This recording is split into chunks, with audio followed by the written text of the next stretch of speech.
Podcast के हमारे इस एपिसोड में आज हमारे साथ है सुनीता सिंघल जी, एस्ट्रोलॉजर है और काफ़ी डीप समझ रखती है इस सब्जेक्ट की।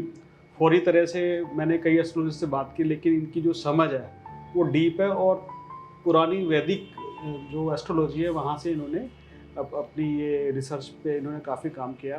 तो आज हम कुछ इंटरेस्टिंग जो सवाल हमें कमेंट बॉक्स में आते रहते हैं उसमें बारे में बात करेंगे। मैडम, स्वागत है आपका हमारे इस पॉडकास्ट चैनल पे। नमस्कार प्यारे दर्शकों।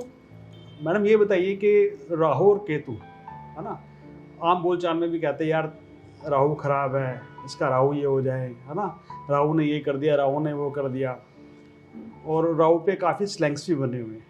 तो क्या वजह क्या, राहु केतु को इतना नेगेटिव क्यों मानते हैं लोग? मतलब ठीक है, राहु नेगेटिव भी है और लेकिन पॉजिटिव भी है। राहु अगर आप शायद नहीं जानते कि जितने भी दुनिया में ये मिलेनियर है ना, ये सब राहु से, इनको सबको राहु ने मिलेनियर बनाया है। राहु की दशा 18 साल की होती है। तो अगर व्यक्ति की कुंडली में राहु अगर अच्छी जगह बैठा हुआ है, राहु कन्या राशि जो होती है वो राहु की अपनी राशि है। तो अगर राहु कन्या राशि में बैठा हुआ है, राहु कन्या राशि में बहुत ज़्यादा कंफर्ट महसूस करता है। और वृषभ राशि जो है वो राहु की उच्च राशि है।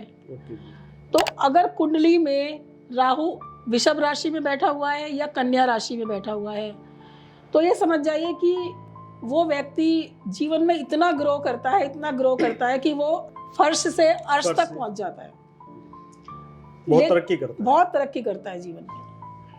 लेकिन अगर राहु हमारी कुंडली में नीच का बैठा हुआ है या किसी गलत ग्रह के साथ है, क्योंकि राहु जिस ग्रह के साथ बैठता है ना वो वैसे ही गुण ले लेता है। तो अगर हमारी कुंडली में कोई पाप ग्रह या गलत ग्रह है और उसके साथ राहु बैठ जाता है ना, तो फिर राहु गलत करने से भी नहीं चूकता। तो इस तरीके से राहु जब देने पे आता है तो बहुत कुछ दे भी देता है, और जब लेने पे आता है तो फिर बहुत कुछ ले भी लेता है व्यक्ति से। सीधी सी बात है, डरने वाली बात तो है। हाँ, थोड़ा डरने वाली बात तो है। तो सपोज करो अगर राहु किसी का खराब है, अच्छा राहु के वैसे उपाय कर दिए जाए जी, तो क्या कुछ फर्क पड़ता है उसमें? हाँ, उपाय करने से बहुत फर्क पड़ता है मैम। तो मैम, जैसे राहु, मुझे नहीं पता या किसी को नहीं पता अपनी कुंडली में राहु केतु कहाँ बैठे, तो बिना उसके भी क्या हम इसका उपाय कर सकते हैं? हाँ, राहु केतु के हम उपाय कर सकते हैं। जैसे हमें काला कुत्ता होता है उसको दूध पिलाना है, या हमें अपने से किसी नीचे व्यक्ति को दान करना है। तो मैडम, आजकल बड़ा मतलब चुनाव का माहौल है जी। हर कोई राजनीति में जाना चाहता है। खैर, लोकसभा की सीट तो नहीं मिलती किसी को, लेकिन फिर भी अगर किसी का सपना है, कोई राजनीति में तैयारी करना चाहता है, तो उस व्यक्ति का कौन सा ग्रह अच्छा होना चाहिए और वो कैसे राजनीति में जाए? देखिए, राजनीति में जाने के लिए ना व्यक्ति का सूर्य अच्छा होना चाहिए, क्योंकि सूर्य अगर हमारा अच्छा है, 10th हाउस पे बैठा हुआ है, क्योंकि 10th हाउस का कारक है सूर्य। कारक मतलब मैम? कारक हर ग्रह का कोई ना कोई कारक होता है। अच्छा। तो सूर्य 10th हाउस में कारक हो जाते हैं, तो दिग्बली हो जाते हैं सूर्य 10th हाउस में जाकर। अगर सूर्य 10th हाउस में बैठा है, अच्छे ग्रहों के साथ, अच्छी पोजीशन में बैठा हुआ है, अच्छी राशि में बैठा हुआ है, या अपनी राशि में या अपनी उच्च राशि में बैठा हुआ है, या लगन में बैठा हुआ है उच्च राशि का होके, तो ऐसा व्यक्ति राजनीति में जा सकता है और बहुत अच्छा नाम कमा सकता है। जितने भी दुनिया में राजनीतिज्ञ है ना, ये सबका सूर्य अच्छा होगा।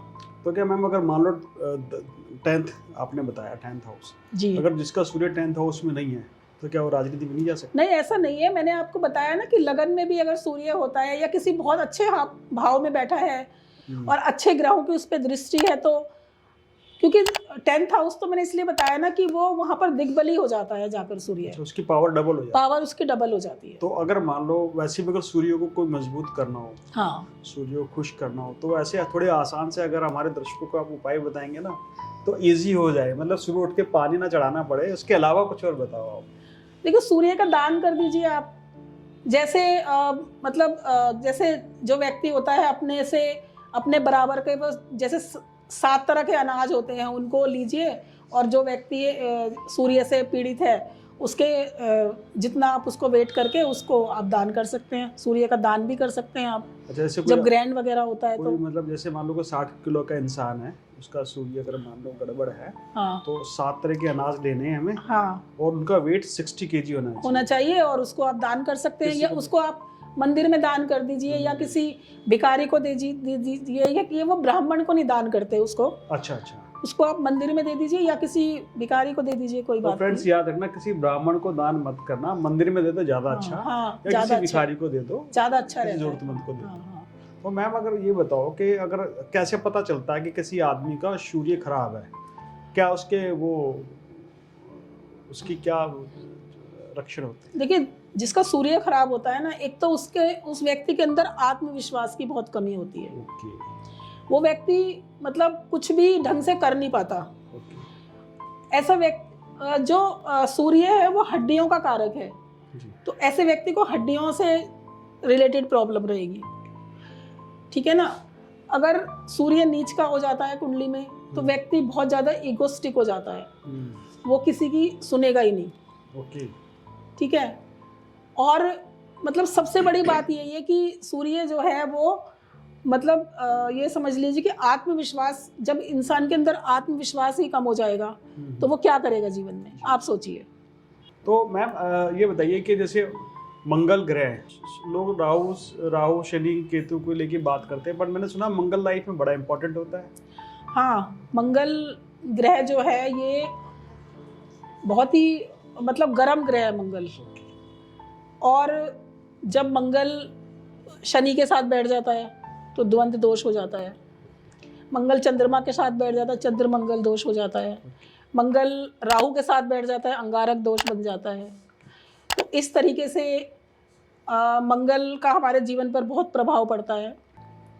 और मंगल की 2 राशियां हैं, जैसे मकर राशि में मंगल उच्च के हो जाते हैं, तो अगर मंगल उच्च राशि में बैठा हुआ है, स्वराशि में बैठा हुआ है, तो मंगल बहुत अच्छा होता है हमारी कुंडली के लिए। तो फ्रेंड्स, आज छोटी सी एक चर्चा थी हमारी सुनीता सिंघल जी के साथ, एस्ट्रोलॉजर है और उपाय पे बहुत काम करती है।